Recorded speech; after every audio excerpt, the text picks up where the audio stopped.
The living room smelled like vanilla candles and tension. My father sat in the center of it all, wearing a suit meant for important endings. 60 years old. Balloons floated above him like weak excuses for celebration.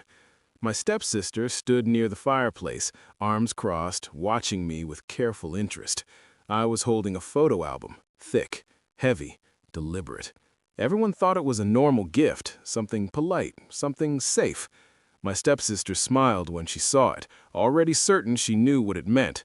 She didn't. I placed it in my father's hands. "Open it," I said.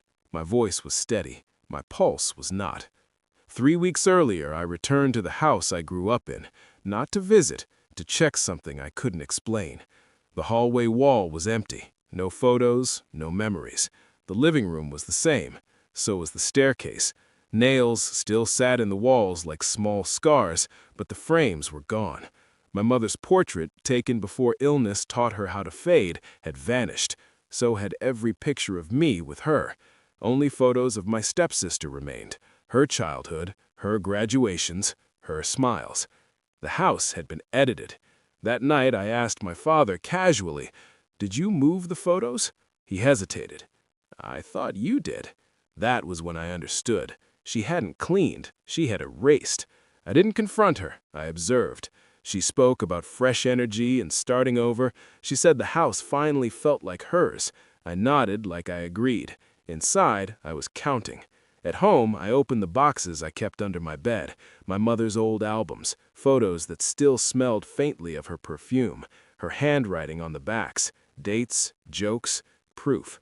I scanned every image, printed them in sharp detail. Not just pictures of her with my father, of me in her arms, of hospital rooms and birthdays and quiet days that still mattered.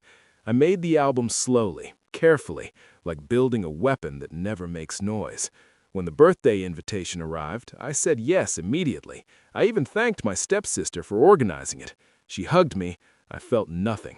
Back in the living room, my father opened the album. First page, my mother at 25, alive, smiling, his breath caught. Second page, their wedding. Third page, me as a newborn in her arms. The room shifted. My stepmother covered her mouth. Guests went quiet. Someone whispered my name.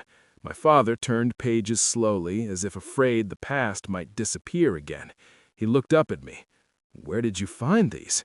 "In the house," I said. He frowned. Then his eyes moved to my stepsister. "I thought they were lost," he said. "No," I replied. "They were removed." Her face drained of color. I stepped closer to the table. "You said the house needed new energy," I said calmly, "so I brought back the old one." My stepsister tried to speak, failed. I turned to my father. "She died in that house. I grew up there. Someone erased her, and you didn't notice." He stared at the album like it was a confession. My stepsister began to cry, loud, defensive. "I just wanted it to feel like my home," she said. I looked at her, and I wanted my mother remembered. I placed the album firmly in my father's hands. "For your birthday," I said, "so you don't forget who lived there first." Then I walked toward the door. No shouting, no argument, just the sound of truth settling into the room. Outside, the air felt clean. Inside that house, the walls would have to change again. The past had been returned where it was stolen from. My stepsister would never remove another photo without remembering this moment. My father would never pass an empty wall without seeing his failure.